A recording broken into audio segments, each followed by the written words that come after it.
fahalemederanao indray zahay amin'ity fotoana lehibe izay nomenao anay ity. Dia ampio sy arovy izahay mba hitandrina ny teninao mandrakariva ka tsy ho kamo na ho malaina iain'ny teninao. Voninahitry sy ndarinao ny zavako izany. Amen. Risiko lady malala ho amina rehetra ny fahasoavana sy ny fiandarana na avy amin'Andriamanitra antsika sy Jesosy Kristy Tompo. Amen.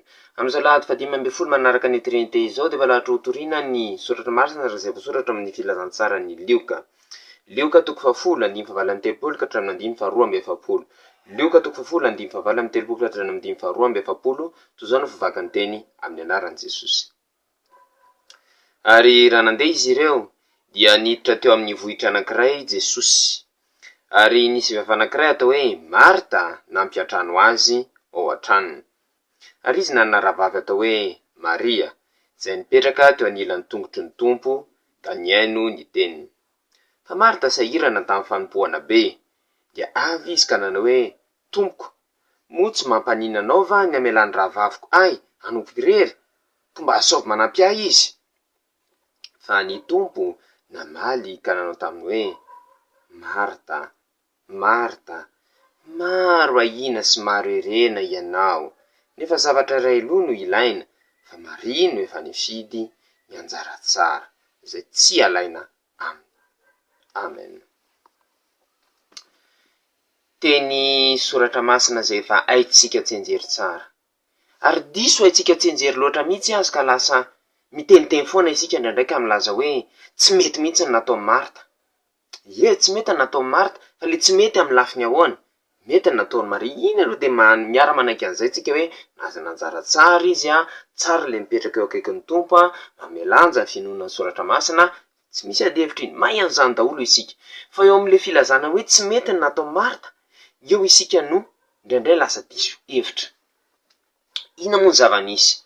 Tonga tao an-tranon'izy ireo Jesosy Maria teo tongotra Jesosy ny eniny, dia Marta nikarakara sakafo, nikarakara izay zavatra aroso amin'ny vahiny. Inona maharatsy an'izany? Tsy misy fomba fanaontsika rehefa misy vahiny tonga ao an-tranontsika dia mandroso sakafo azy isika na mihiny zava-pisotro na zavatra fanajana azy izany, zavatra mety izany. Ka ho an'izay milaza hoe tsy tokony nanao an'izay Marta, fa tokony niaraka tamin'ny Maria teo tongotra Jesosy koa, dia diso isika raha milaza izany. Ny zavatra tsy napety, ny zavatra tsy mety tamin'ny zavatra natao Marta dia izy nametsina ny Maria rahavaviny. Izy milaza hoe tokony nanampy azy i Maria, izay efa nazo ny anjara tsara. Andohaka ohatra anankiray tsika mba hampazava kokoa. Misy olona zao marary any amin'ny hopitaly any. Dia tsy afaka mivavaka izy rehefa laty fa tsy maintsy mijanona any. Tsy afaka vela rery eo koa izy, fa tsy maintsy misy olona miambina azy. Tahaka an'izay koa ireo mpitsabo sy ireo dokotera izay mitsabo azy, tsy afaka mandeha mivavaka izy ny aladiny fa tsy maintsy mijanona ao amin'ny hopitaly io. Dia izao, ireo isika izay afaka mandeha any am-piangonana dia mahazo anjara tsara tokoa satria afaka mihaino mivantana ny tenin'Andriamanitra. Fa izy ireo kosa dia misafidy ny janona ny eo amin'ny hopitaly hikarakara ireo marary. Dia raisa-tsaina hoe misy avantsika akaiky marary, na ataontsika mihitsy ny dada sy neny marary, dia mijanona ny amin'ny hopitaly misy olona miambina anazy, dia misy dokotera miambina anazy koa mitsabo azy any. Raha izy ireo moa miteny amintsika tsy mety zao ataonareo makarebongonao fa tokony mijanona aty amin'ny hopitaly daholo nareo miambina. Mety ve zany? Mety tonga dia alahelo be tsika vao tenenina zavatra tahaka an'izany dia tahaka an'izay ny zavatra natao Marta teto. Tsy nahazo ny anjara ny mitovy amin'ny Maria izy dia lasa mametsiny hoe nareo koa tokony miaraka amiko tahaka an'izao.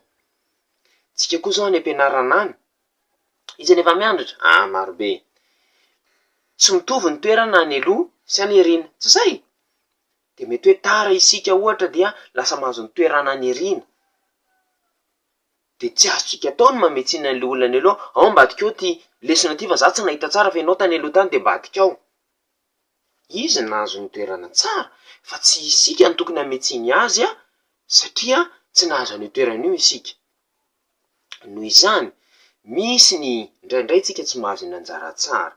Tsy tokony isika ho zatra mametsiny an'ireo olona efa mahazo anjara tsara fa manaiky amin'ny mpanetretena izay anjara misy atsika. Marta zany zao tokony nanohy ny fanompoana nataony eny fa na dia tsy heverina hoe zavatra tsara izany, fa izay ihany no afaka nataony hanompoana an' Jesosy. Raha misy olona tavelany amin'ny hopitaly indraindray, voatery miambina ny marina, tokony ataony ampifaliana izany fa tsy variana mametsiny ny hafa izy. Raha isika mahazo toerana any ariana dia tokony manaiky an'izany ampitiavana isika fa tsy mametsiny ireo olona izay any aloha. Ny fahasoavan'i Jesosy Kristy Tompo, ny fitiavan'Andriamanitra Ray ary ny firaisana sy ny fiombona amin'ny fanamasina ho amintsika rehetra ny hatramin'izao ka ho mandrakizay. Amen. Hivavaka isika. Jesosy io, matetika izay dia mahazo zavatra heverina hoe tsy mahasoa anay amin'ity fiainana ity. Aza atao variana mametsiny hafa izahay, fa ataovy manaiky ampanetretena izany. Voninahitry ny arina zavavaka izany. Amen.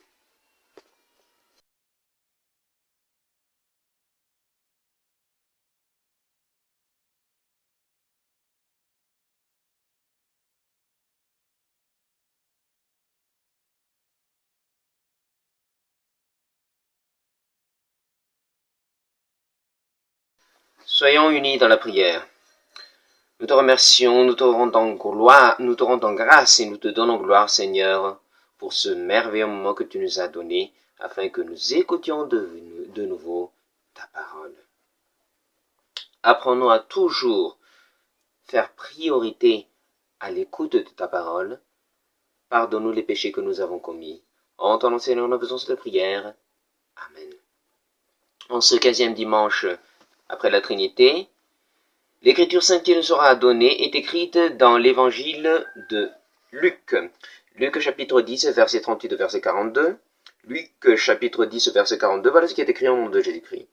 Tandis que Jésus et ses disciples étaient en chemin, il entra dans un village où une femme appelée Marthe le reçut chez elle. Elle avait une sœur appelée Marie qui s'assit aux pieds du Seigneur et écoutait ce qu'il enseignait. Marthe était très affairée aux nombreux travaux du ménage. Elle survint et dit, « Seigneur, cela ne te fit-il rien que ma sœur me laisse seule pour accomplir tout le travail? Dis-lui donc de m'aider. » Le Seigneur lui dit, « Marthe, Marthe, tu t'inquiètes et tu t'agites pour beaucoup de choses, mais une seule est nécessaire. Marie a choisi la meilleure part qui ne lui sera pas enlevée. » Amen. Vous connaissez bien cette histoire. Vous la connaissez même tellement que on a la mauvaise habitude de dire du mal de Marthe. Certes, elle a fait une erreur, elle a fait quelque chose de mal, mais c'était quoi son erreur? Bon, Marie était au pied de Jésus, elle a écouté Jésus, elle a écouté l'enseignement de Jésus, c'est bien. Bon, tout le monde est d'accord sur ce point, pas de problème. Mais c'est sur le fait que Marthe a fait quelque chose de mauvais, c'est là on se divise. Alors, qu'est-ce que Marthe a fait? Marthe s'est occupée du repas pour recevoir les visiteurs. En fait, il n'y avait pas que Jésus, mais il y avait ses disciples, mais c'est pas mentionné. Alors, qu'est-ce qu'il y a de mal à ça? Nous-mêmes, on le fait. Quand on accueille des visiteurs, on leur donne quelque chose à manger, quelque chose à boire. Il n'y a rien de mal à ça. Donc, c'est pas du tout le fait que Marthe s'est occupée des affaires à recevoir les visiteurs qui est une erreur pour Marthe. Mais le problème de Marthe, c'est qu'elle ait accusé Marie de ne pas l'avoir aidée. Parce que Marie a reçu la bonne part. Alors elle croit que Marie doit l'aider avec elle. C'est pour ça qu'elle a dit du mal à propos de Marie. C'est ça l'erreur de Marthe. Prenons un autre exemple pour que ça soit plus clair. Si par exemple, vous avez quelqu'un de proche à l'hôpital, et à cause de sa maladie, cette personne-là ne peut pas aller à l'église. Il doit y avoir quelqu'un pour surveiller cette personne-là à l'hôpital. Prenons par exemple, si c'est peut-être votre père ou votre mère qui était malade à l'hôpital, hospitalisé, quelqu'un doit rester avec elle, avec votre père ou votre mère. Et les médecins ou les employés des hôpitaux doivent également rester là pour veiller sur vos parents. Qui est-ce qu'il y a de mal à ça? Même s'ils ne vont pas à l'église, c'est pour sauver vos parents qu'ils restent à l'hôpital. Donc, il Il est vrai que nous qui allons à l'église, on reçoit une bonne place, mais ceux qui ne vont pas à l'église, même s'ils ne sont pas comme nous, ils ne devront pas nous dire du mal de nous. Ils ne doivent pas faire comme Marthe et dire « Ah, vous ne devez pas aller à l'église, vous devez être avec nous ici à garder les malades ou à saigner les malades. » C'est là l'erreur de Marthe. De même, si on va par exemple à l'école et qu'on a une place derrière, mais on veut aller devant, on ne peut pas dire du mal à ceux qui sont devant. Dire « Ah, toi tu vas me copier ma leçon parce que moi j'ai rien vu, toi t'es devant. » Ils ont eu la bonne place, tant mieux, pour eux. Nous on a eu la mauvaise place, il faut l'accepter. Mais pas perdre le temps à dire du mal aux autres. De même pour l'exemple de l'hôpital. Il faut accepter, par amour et par merveille, le fait de rester à l'hôpital pour aider notre proche, sans dire du mal aux autres pour qu'ils ne sont pas avec nous à l'hôpital. Il y a plein de choses comme ça dans la vie, où on croit être démunis, où on croit en être dans une mauvaise posture. Acceptons la place où nous sommes, en humilité, et donnons gloire à Dieu avec ce que nous avons. Que la grâce et l'amour de Jésus, la grâce du Seigneur Jésus-Christ, l'amour de Dieu notre Père et la communion avec le Saint-Esprit soient avec vous. Amen. Prions. Merci Seigneur pour cette parole. Apprenons toujours à accepter avec humilité tout ce que tu nous donnes et à te donner gloire avec tout ce que nous avons. En ton nom Seigneur, nous faisons cette prière. Amen.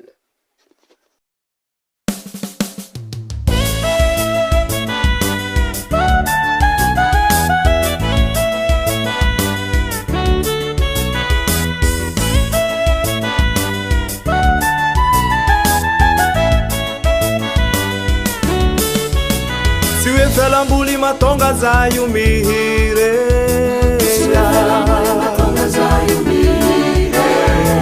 Siwe felambuli matonga zayu mihire Siwe tise o seu matuze mihire Siwe tise o seu matuze mihire Fanihira mentinayo mangambara Entinayo mituri ni filazantsara Angambara ni fitiava ni Jesose Faviami nazane ni famunzanye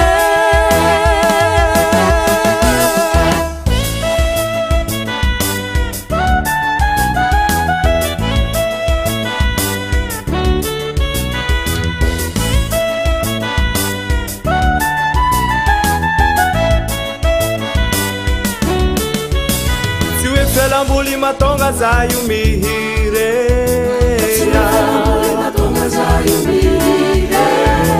Siwe felambuli matonga zayu mihire Siwe tise o seu matuze mihire Siwe tise o seu matuze mihire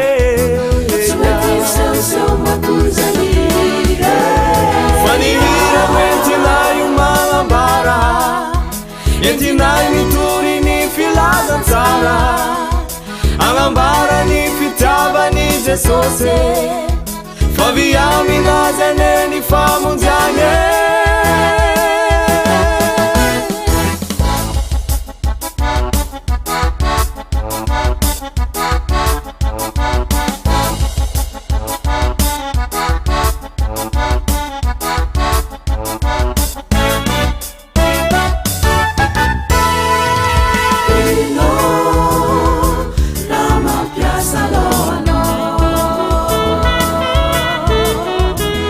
Dawi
taotsika kene taotsika riano mba horiho milianay taotsika ivavake vakomangatakandro vafiaigna toy fa mikarate afoizo miraharati taotsika ivavake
velogno zao Jesosy managna anao mikarakara za ko ny fahotagna tsisy nandiratra za tokony very zao nefa tsy zegny mbola nitiavinao zao nagneky anao nagneky agnavotro za tsy vitany zegny tompo nampagnategna anao iaraka andova aminao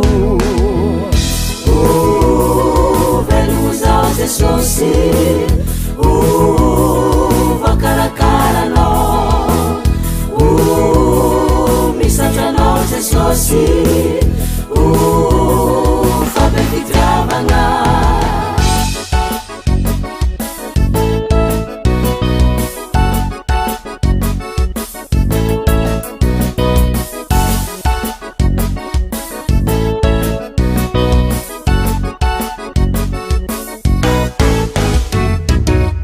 komasiniani volagnanao foareako mifona zao tamin'ny vitako mangatakanao amalavala za arova zao tompo atsika jiaby mbola tamagna amin'ny ota baseky zay efa be ny vitanao ireo fahotagna na tamagnanao tokony alagna zio velogno zao Jesosy vakarakara anao misatra anao Jesosy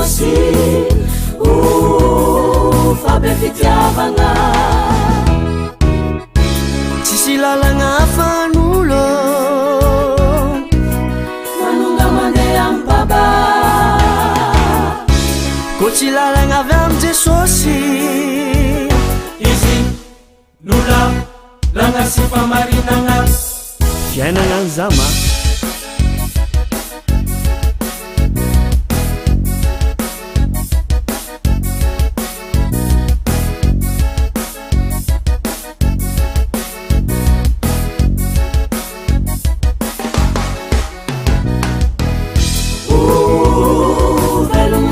Jesosy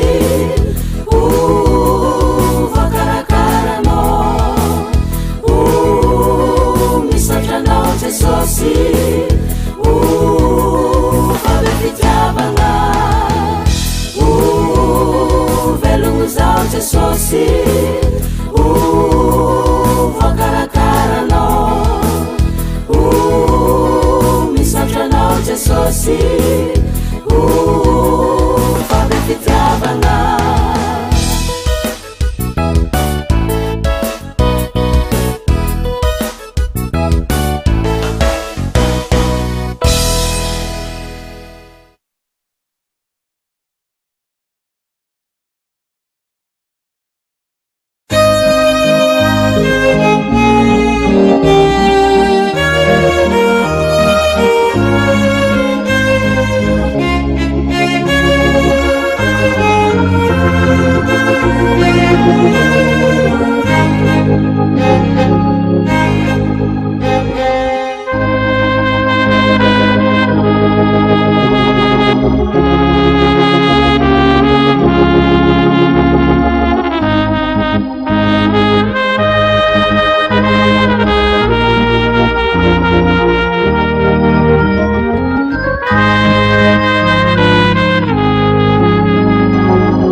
Haza mafui na hasaraka naye fana inau tiola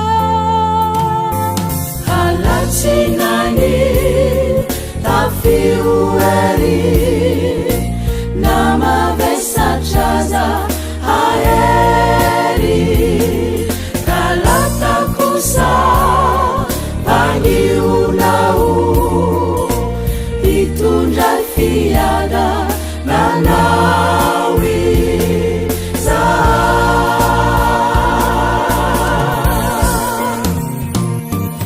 alau bizaye tantanu sabari naminiti yainaniti alaka misikusa ampaerezu parerakini yaina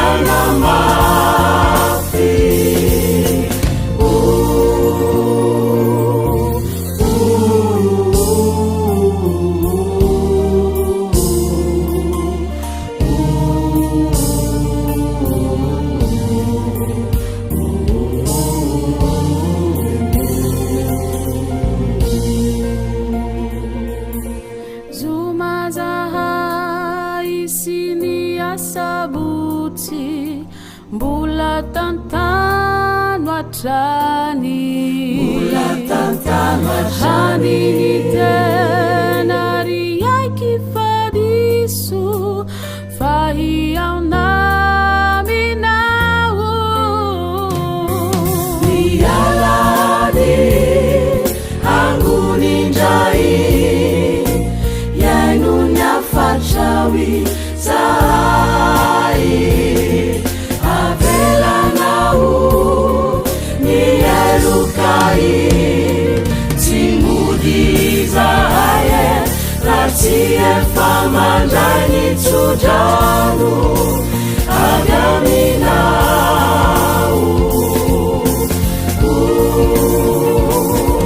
tsy mody zahay raha tsy efa mandray ny tsodrano avy aminao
fitiavana beindra fotoko io Jesosy ilay mpanjakako fanadematra zanao mbola tiany sy nantsony andova lanitra miaraka aminy be fitiavana beindra fotoko io Jesosy ilay mpanjakako fanadematra zanao mbola tiany sy nantsony andova lanitra miaraka aminy anino yangu nanireo milo azy ulumbuavu ndiavukuno wao tena samba rana maharitra tapitratreo ireo tumbany fatrana faurina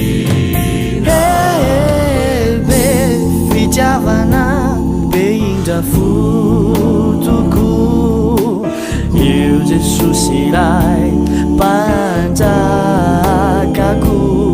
fanade mampisazy anao mbola tiny sy nantsony andova lanitra miaraka aminy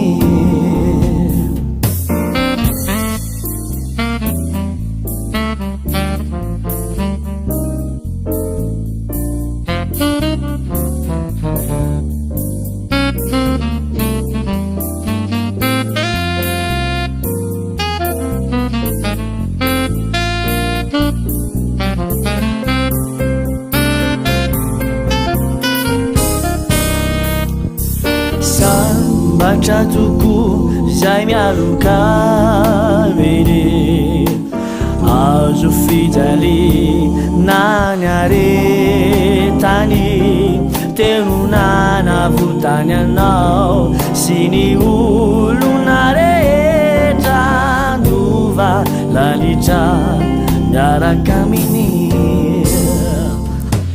sambatra toko zay mialoka mene azo fijaly nany aretany tenonanavotany anao sy ny olona rehetra ndova lalitra miaraka aminy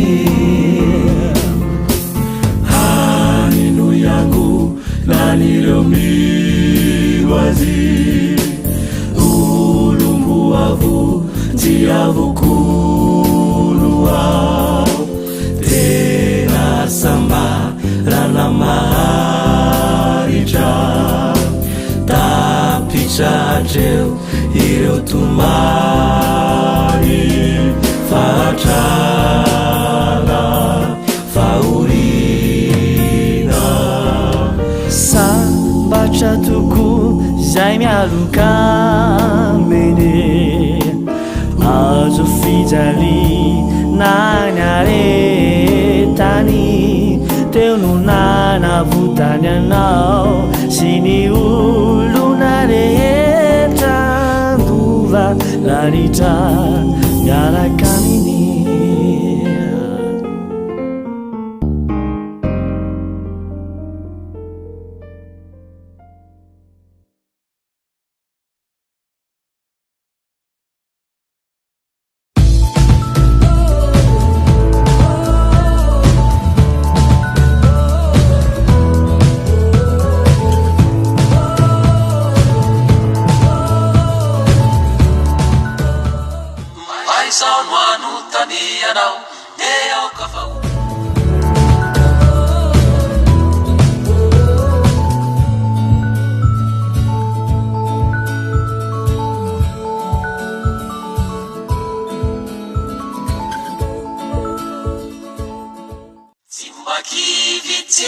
sasatra sikatili asafatratra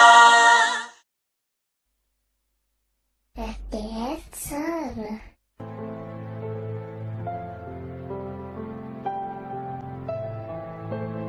kana dia kely indrindra aza no ny andohanao dia ho lehibe indrindra no hiafaranao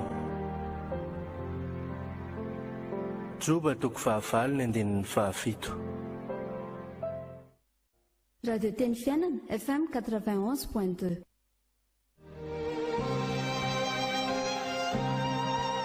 hita ianao anie Jehova ka hiaro anao ampamirapiratra ny tavany aminao anie Jehova ka hamindra fo aminao anandratra ny tavany aminao anie Jehova ka hanome anao fiadanana amen Numeri toko fahaenina andininy fahaefatra amby roapolo hatramin'ny fahaenina amby roapolo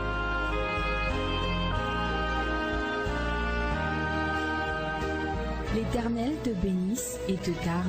L'Éternel fasse lever la lumière de sa face sur toi et use de grâce envers toi. L'Éternel lève sa face sur toi et te donne la paix. Amen. Nombre chapitre 6, versets 24 à 26.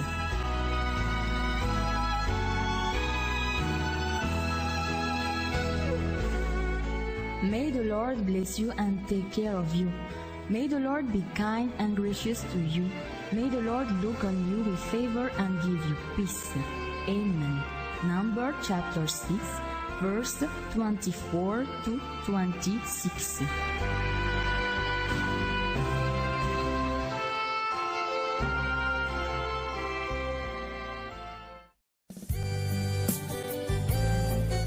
Misaotra anao re mihaino radio teny fiainana anako. Eny re bebea. Raisitsika mimarify raika amin'ny 7 teboka 2 megahertz zany a. Misaotra re.